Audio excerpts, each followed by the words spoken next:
Here's a question, guys. Generation X. What is it about us? Hi there, and welcome in to the podcast Strange Conversations. I'm your host, Yo Ange, and some of you may know me from my YouTube channel, the same name, Yo Ange, where I walk the streets of the city and show you New York and everything it's all about, from dining, the events, the parades, the things that happen in and around the Big Apple. A lot of times I have my sidekick with me, Joe Coffee, my hubs, and you'll never know where we're going to end up, but I guarantee you it's always going to be fun. So if you guys are looking for that, always check out the live videos. Just make sure you turn the notifications on.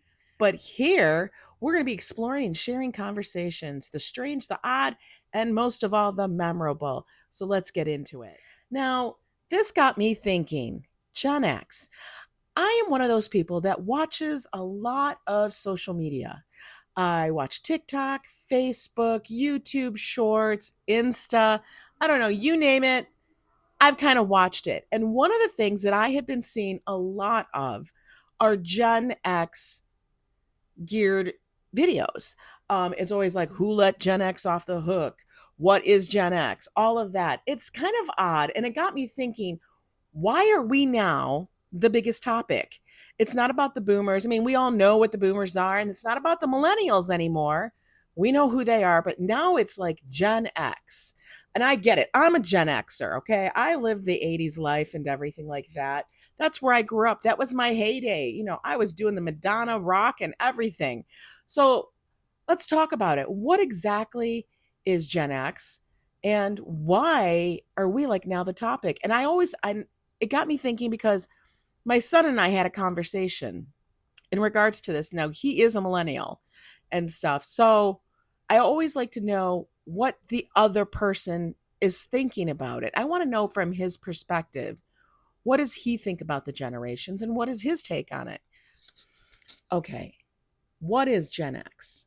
Okay, Gen X are those that were born between 1965 and 1980. We basically lived our lives like our teens in the land of excess of the 1980s, where it was like I don't know, work hard, play hard kind of thing. Apparently that's what they said. Okay. But I wanted to, get into like what actually defines us. Like we've been seeing a lot on social media about Gen Xers and, how like we're the generation that you don't mess with, and this is how they just kind of describe us. It's always in some simple, snappy term. Some of them don't even make any sense the way they talk. Like one of the things they say, we grew up drinking out of hoses. I don't know about you guys, but I didn't drink out of a hose. We had a hose, and the hose usually was wound up on some cement pad or next to the house in the dirt. And it was never clean. So we weren't like drinking out of that hose. I never picked up a hose and thought I was going to drink out of it. I don't know who did that. I don't know if you guys lived somewhere else. I grew up in Michigan. My husband grew up in Michigan. Neither of us drank out of a damn hose. One, we weren't dumb because the first water coming out of that in the summer was boiling hot. You just didn't do that, okay? Did we use the hose to run through? Did we have water fights? Yes, yes, yes, yes. But we never drank out of the holes. And let me tell you, here's the other question. Who was drinking water back then? Think about it. If you grew up in the 80s, if you were a Gen X child, if you grew up and you were Gen X, you were not drinking water, okay? You just didn't. It was either you drank soda, and that's if you were bougie and were rich, okay? Okay. Or you drank Kool-Aid. Let's get real with it. We drank sugar water with flavoring. That's what we drank. And if you couldn't afford the Kool-Aid brand, remember the Kool-Aid guy come busting out the thing? If you couldn't afford Kool-Aid, you drank Flavor Aid or you drank Weiler's. You guys drop me a note if you remember those two. Those two are flat. Those two are throwbacks for real. Nobody was drinking water then. We didn't have bottled water. We weren't drinking out of the hose nobody drank water because they were thirsty. And those that swore they drank water are lying to you. Nobody was drinking water. Okay. It was water based. That's all it was. But we added lots of sugar to it and a lot of flavoring. Stop with the water and the hose because not one of my friends did that. And the other one is like, they talk about like, we stayed out till the street lights came on. Okay, the street lights come on. All right, fine. The reason why we did that is not because of our own accord. We weren't out there because we wanted to be out there all day, like donkeys through the desert, staying outside. Like we didn't want to be like the dog tied up to the tree, okay? We were outside because that's where they wanted us to be. They didn't want us in the house. We weren't allowed to be in the house. That's it. We just weren't allowed to be in the house usually. Why? Because we would drive our parents crazy. That's why. They would kick us out of the house. We basically had to leave. We could watch our Saturday morning cartoons, but then we had to leave. We were not there, okay? So we had to leave the house because why? One, our moms were all watching. I'm sorry, they were watching their like telenovelas, as some people call them now. They were watching their soap operas. They were watching The Young and the Restless and The Guiding Light. And then I guess they also watched, my mom also watched General Hospital. She had them all on the thing. She had like, I think there was one called Edge of Night or something like that. I remember those because if we were in the house, we had to be absolutely mouse quiet. Mouse quiet. We could not talk during those because that was some serious adult TV. You never interrupted mom's soap operas. Never. Ever, ever, ever. And I think the only soap opera that I ever watched when I got older, like teens, like when I was in high school, and the only reason I watched it is because my friend watched it, was General Hospital. And even then, I wasn't really into it because I'm like, oh my God, they just drag this on. I never got into it, but that's what it was. You weren't allowed to be in the house because of that. And then you weren't allowed to be in the house when your father wasn't home because he was at work all day. And when he came home, your dad didn't want to deal with your crazy. And you didn't want to deal with your dad's crazy because you know what? He was going to make you do some chores. He was going to make you clean something up or take something out or whatever. There was going to be no, you just came home for dinner. And then after dinner, you did your homework and that was it. That was it. That was all the kind of thing we needed to deal with. You really didn't deal with your parents on that kind of level. They didn't want to deal with us, and we sure as hell didn't want to deal with them. It wasn't how we raised our kids, and probably not the same thing of how our grandparents raised our parents. It's just like there was this disconnect for whatever reason it was. It wasn't in like an era of wonder. I mean, we would barely make it home alive sometimes. I would sit there and think about it. We really lived our life on the edge. It was true. Like we would go out and make up these escapades. Like we were told you weren't supposed to go beyond the street. Did we go beyond that street? Absolutely. We went beyond that street. We were told not to go to that store. Did we go to that store? Absolutely. We went to that store. We went to that store with what little change we might have had in our pocket to go buy as much candy as possible. That's what we did. And I'm just saying it. This is the truth. This is how us Gen Xers are. That's what we did. We just made up our own rules as we went along. We would test those boundaries and stuff. And we usually would have a group of friends around us or siblings around us. And, they were also lookouts to make sure like none of the other, like the boomers, like the parents were watching. For real. That's how it was. I mean, social media wasn't a thing back then. So we had to make up our own entertainment. We had to entertain ourselves with our own devices and our minds. We didn't really have like PlayStations and Xboxes and stuff. The closest thing we came to was when we would play those Tiger games. Do you remember those when they had football and soccer and all those weird little electronic games that you had to buy separately? That was the very first thing of arcade games, like home entertainment. And then if you had an Atari, well, damn, you were rich. If you had an Atari, and later on it became there was Nintendo. If you had any of those systems, whoo, baby, you were like people wanted to be at your house, legit. I didn't have that. We barely had the little handheld games. And we grew up on MTV. Like when we were in high school, I remember when MTV came out. We would come home. We were called the latchkey kids. And the only reason I don't even know the name latchkey, latch and key, I don't even know how that became a thing. We always had keys to our house. We never could lose the key. We were kids that carried around a key to get in the house, or the mom would leave the back door open, or something like that would happen. We would come home to ourselves, had to entertain ourselves, had to feed ourselves. Absolutely, that's what we did. Both of our parents were working or doing something else. I've kind of always thought that we as Gen X were like the cross generation. Like that's what the X stood for. People say, oh, we didn't want to be, determined by a definition. We didn't want to be defined. We didn't want to be told what we were. I, I don't feel like that's really it. For me, I feel like we are the cross between the baby boomers and the millennials, between the old guard and the new guard. We were the ones that kind of had to go through that whole thing. You know what I mean? Like, just the symbol itself, X, is very descriptive in and of itself. I feel like, you know, we're between where the generation, the millennials, really flipped the world into what it is now. We were the start of that. We grew up in a very transitional space, being that we were on the cusp of computers, where Apple was becoming into being. And we actually had computer classes. Our parents didn't have that. And our children, well, they didn't even need it. They just grew up with it. They learned that at home and stuff. And nowadays, every child has to have a computer, or is given a laptop, or is given an iPad, or whatever it is. It's very, like I said, we're very transitional is how I feel.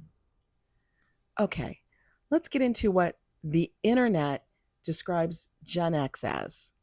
They say that these are the traits. One, very self-sufficient and result-oriented. Okay, they're entrepreneurial and independent thinkers. I do believe that. Probably because we have to hustle. We can't adhere to the whole old guard thought of you work one job for 40 years, you'll get a golden ticket to retirement, and the world will be good. That's not how it happens. Things change, laws change, pensions are gone. Retirement, I don't even know what that word means anymore. Like, who's retiring? I feel like the only time I'm going to retire is when I'm in the grave. That's just what it is. We value diversity. I do believe that.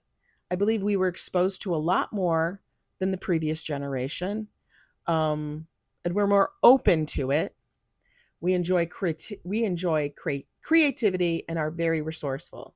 Well, that kind of goes back to the whole idea of we had to entertain ourselves. We didn't have anybody else to entertain us. The parents weren't entertaining us. We didn't have play dates. We were basically shoved out the door and said, make up your own shit. Okay. We embrace technology and social media. And that's because we do have a foot in each world. We began our lives when we were in, I'm going to say middle school. I remember taking computer courses, and they did the Oregon Trail, where everybody died of typhoid and stuff, or whatever trail. Is it called the Oregon Trail? I don't remember, but it was some damn trail, but everybody died because they had a broken leg or they got typhoid. You know, that's what that was. So we had to embrace that, and we started learning, and it was all new. I remember all of that learning. I couldn't even remember like why everything was in code. It's X's and O's. Like, we actually had to remember that. It was crazy stuff. Then I asked my son's take on the different and various generations that we deal with. Now, we're only going through baby boomers, Gen X, and millennials. We're not going on to Gen Y or Gen Z. Gen Z, they're still children. Gen Y, they're probably barely out of high school. But this was kind of his take, because I wanted to get another generational person, a millennial, my son, his take on what he felt each generation meant to him, or how he saw them, because how I see something will be very different possibly. And I kind of want, it was just an interesting way to have a conversation. When we talk amongst people who are like ourselves, we probably are going to get the same response. And I think it's very important for people to have conversations with people from a different age group, from a different culture, from a different background, because it gives you more of an idea of how you are viewed.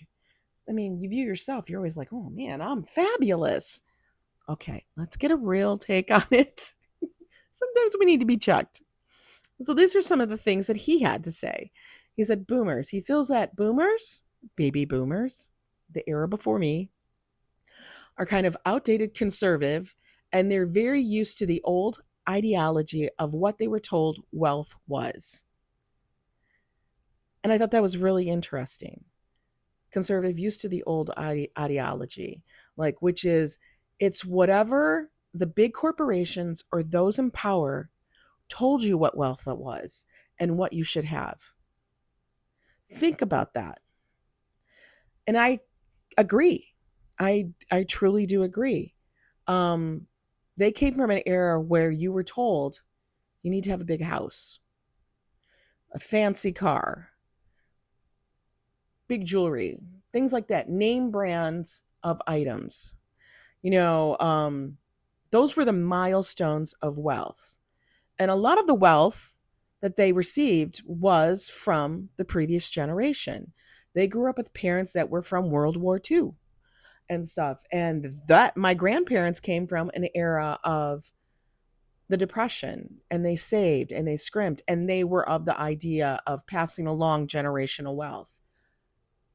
Parents, our parents, my parents, Joe's parents, were the benefactors of that. Now, is that going to be coming to us? I don't believe so. I don't know. I think people live longer, therefore they use any of their wealth, and it doesn't necessarily get passed along. I don't expect it. It's just we're in a different shift. You know, the world has changed enormously. And my son sees that. He sees that people from that era associate wealth with material things because that is what the big corporations and those who are in power and that have wealth, real wealth, have told them that will make you wealthy. That will make you like you've made it. You know what I mean? Now, Gen X, he feels, this is my son talking, he kind of feels Gen X that we are the generation that lived in the era of excess. We were living in the era where the 80s and the 90s, especially the 80s, where we were the first generation to really embrace the use of credit because we didn't have any real wealth, but we were told, like, we didn't have any of our own wealth, but we were told that we had to keep up with the previous generation of the boomers and their expectations. Very true. I was stunned that he actually recognized this because that's crazy to me. You never think that your child sees things like this. We were not given wealth, and we had to find our own way to make it and to have. And we spent most of our time. I mean, we're still here, but we had spent most of our big years, like those years when you're in your 20s and your 30s, you know, getting through. We were just getting through and stuff. Even though we didn't talk about it and going through the motions, we were still just getting through.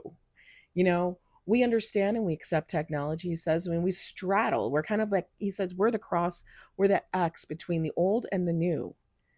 And I was seriously stunned that he thought that too. Blew my mind. Blew my mind. Now, what does he think about millennials? He says he feels that they are the group of the change. He says they leave the old world of security as in a job and that you have to follow the old formula.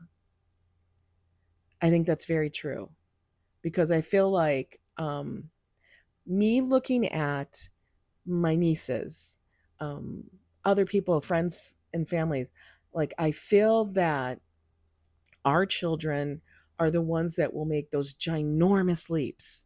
You know, like they will decide, I'm not going to do that normal kind of job. I'm going to go into such and such. And we just like, Okay, I don't know. You know what I mean? They're the first generation to fully grow up in a realm of social media. Like they had cell phones when they were little. Think about this. My son had a cell phone when he was in high school for sure. And yes, they were only to be able to use it for emergencies and they weren't supposed to bring it, but he had it in his backpack because I needed him to have it just in case I needed to call him. I mean, no one before millennials can even relate to always having social media in their lives because being online and having social media for us was considered a luxury. To have an internet connection was considered a luxury for us, and for them, it was considered a necessity. If you think about it, like they've grown up in their 20s, it is considered a necessity. In our 20s, it was considered a luxury. That blew my mind. I mean, you can think about it now. The options for them are so beyond diverse that a person from a boomer generation would find it incredibly hard to understand their choices.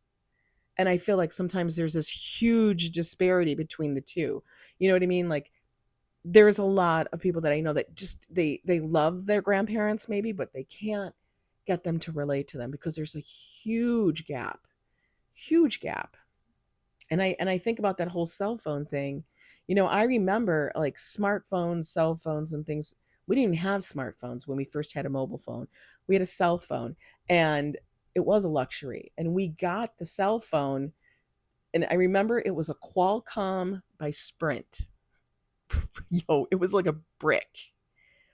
And the only reason we got it is because we were moving and we were moving from one state to another. We were moving to Minnesota and we needed to be in contact with the realtors and the mortgage company and all of these people. And they had to show the houses and stuff. And it was crazy. It was just crazy. All of the stuff that we had to do. And so we got a phone and stuff. And it was a damn luxury. I don't even remember like there wasn't even games and stuff on the phone when we got it. It was huge. And we carried now today, if you think about it, it's so crazy to think about it. A person in a village in the farthest, most remote locale, in the poorest area, probably has a mobile phone. And even here, if you are of a poor community and stuff, you have the ability to get a free mobile phone because now it's required as a necessity. Wow. That's bizarre that is required as everything is online. Everything is done that way. Hardly anything is done. Nobody wants to see paper. We're apparently saving all the trees in the entire, there should be so many trees now because we don't use anything on paper. We don't make copies. We don't do any of that stuff. It is all in the world, in the internet, in the space, in the air, So think about that. That really got me going. And now if we lead into a much deeper convo about what's considered wealthy, this is where it went crazy. This is where it went crazy, guys. We got into a conversation about, okay, so now what do you consider wealthy back then? And what would you consider wealthy today? Like, what is that commerce? What is that interchange? Wealthy back in the day, before us, before Gen X, because I feel like we are that dividing line. Before Gen X, wealthy was a large house, okay, an expensive or large vehicle, clothing, name brand designer clothing, anything like that, trips to certain locales at certain times of year, like we went on spring break. They went to this place. They took a family vacation kind of thing. All of that was considered, like if you had those materialistic items, you were considered wealthy, and I really was like, okay. And so I asked, I go, okay, now what would be considered wealthy? These were the answers. I don't know if you guys are going to think this way, but I actually was like, yes, what's considered wealthy now is space. The ability to have a certain amount of space for yourself. And I was like, wow, very true. People can say, well, that's like, a house. No, it could be an apartment or a space, but a space that's yours alone, able to afford it, not be burdened by it, but to afford it and not worry about that space. Also, autonomy. That is a huge thing for the wealthy. To be able to not be ruled by another, be that a job or a supervisor or anything, you can work on your own. Autonomy to do what you want. Time is also another symbol of wealth.